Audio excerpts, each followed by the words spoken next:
Bonjour, bienvenue à toi aujourd'hui.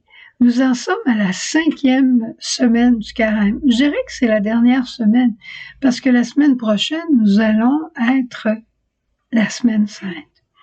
Maintenant, s'il te manque encore des parties de ton carême que tu n'as pas réalisées, ton sacrement du pardon, ton aumône de carême, un temps de prière plus intense, des gestes de charité concrets, les jeûnes peut-être que tu n'as pas fait.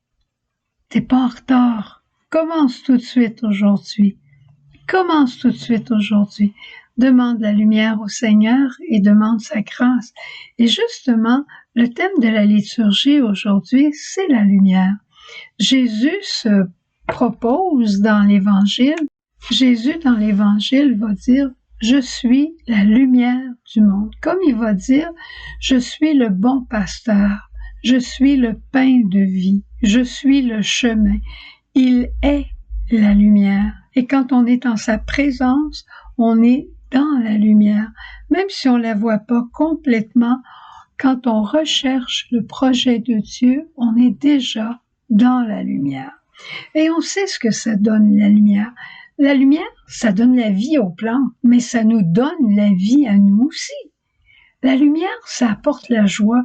Quand on se réveille le matin, puis il fait beau soleil, beau clair, hey, on a envie de se lever, puis on est de meilleure humeur que quand il pleut, puis on se recouche tranquille.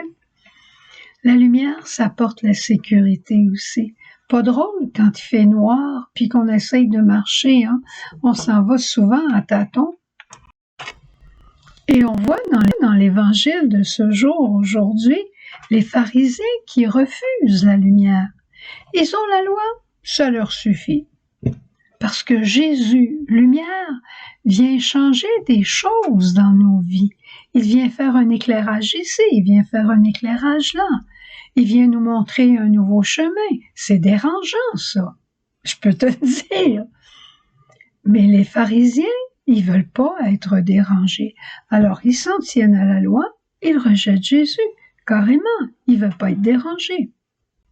Et dans la première lecture, on a aussi un spectacle, je dirais, de ténèbres et de lumière, où s'affrontent aussi les jugements sur l'apparence et sur la vérité. Tu connais cette histoire de Suzanne. Suzanne, qui est une épouse mariée, une très belle femme, qui s'en va dans le jardin un jour, qui décide de prendre son bain, et voilà que deux vieillards, deux vieux, on va les appeler comme ça, deux vieux descendent dans le jardin, et ils demandent à Suzanne de se donner l'un à l'autre. Et Suzanne refuse, par fidélité à son Dieu.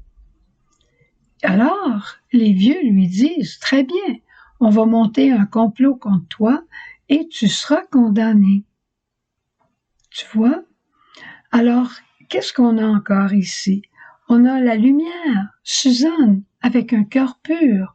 On a les ténèbres, ces deux vieux-là, qui ont un cœur impur et qui est vicieux, qui sont menteurs.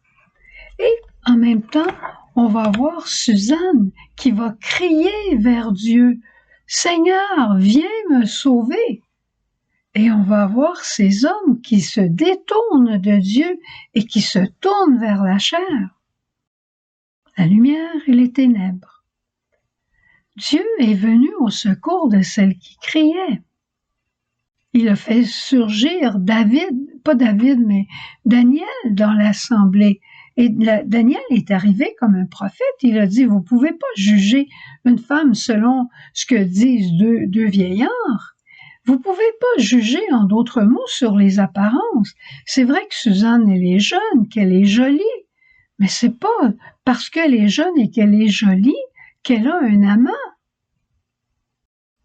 Et ces vieillards-là, c'est pas parce qu'ils sont vieux puis qu'ils ont l'air sages puis qu'ils ont l'air bien tranquilles qu'ils le sont pour autant. Vous jugez selon les apparences et vous n'avez pas la pleine lumière, vous n'avez pas la vérité. Alors il a confronté les deux vieux. Où as-tu vu Suzanne se donner à son amant? Sous le sycomore. Où as-tu vu Suzanne se donner à son amant? Oh, sur le châtaignier. Hein, c'est ça, c'est faux. Et très souvent, on est comme ça dans la vie. Oh, on a l'impression parfois que les ténèbres sont plus forts que la lumière, parce qu'il y a beaucoup d'injustices qui se font dans le monde. Et on a l'impression des fois que les injustices sont plus grandes. Mais on ne se moquera pas pour l'éternité de la justice. Ça se peut que dans ce monde, l'injustice ait du pouvoir. Mais quand l'homme injuste rencontrera Dieu, il devra répondre à la justice de Dieu. Dieu lui parlera avec miséricorde, mais il aura à répondre à la justice de Dieu. Que serait notre monde si on ne se jugeait pas si vite? Si on s'écoutait, si on posait des questions, au lieu d'assumer savoir ce que l'autre pense. Hein? Je sais ce que tu penses. C'est faux.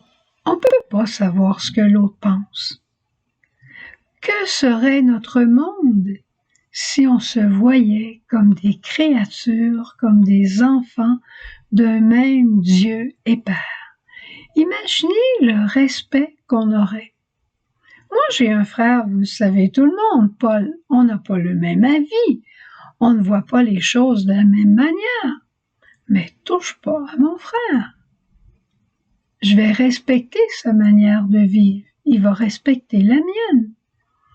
Dans une famille, on pense pas pareil. Mais parce qu'on s'aime, on se respecte. Et si on apprenait à se connaître avec nos différences, différentes langues, différents pays, différentes cultures, au lieu de se classer. Les Italiens sont comme ça, les Français, ils sont comme ça, les Arabes sont comme ça. Un Arabe, c'est un enfant de Dieu, un Français, un Italien, un Chinois. Ce sont tous des enfants de Dieu. Ce sont mes frères. Et si je pouvais prendre le temps de leur parler et de leur dire, toi, qu'est-ce que tu penses de ça, au lieu de présumer savoir qu'est-ce qu'ils pensent. Ça pourrait être différent. Poser des questions. Prendre le temps d'écouter la réponse de l'autre. Ça serait peut-être même différent dans ton couple, dans ta famille. Seigneur, tu nous as créés différents, mais pas pour être en guerre l'un contre l'autre et s'accuser, mais pour vivre ensemble dans la lumière de ta communion. Seigneur, donne-nous cette lumière. Enlève-nous nos préjugés, s'il te plaît, Seigneur, et donne-nous ce cœur nouveau qui ne juge pas selon les apparences, mais qui ne juge pas, mais qui cherche à connaître et à découvrir l'autre. Je te le demande par le cœur de Marie et de Joseph. Amen. Bonne journée, à demain.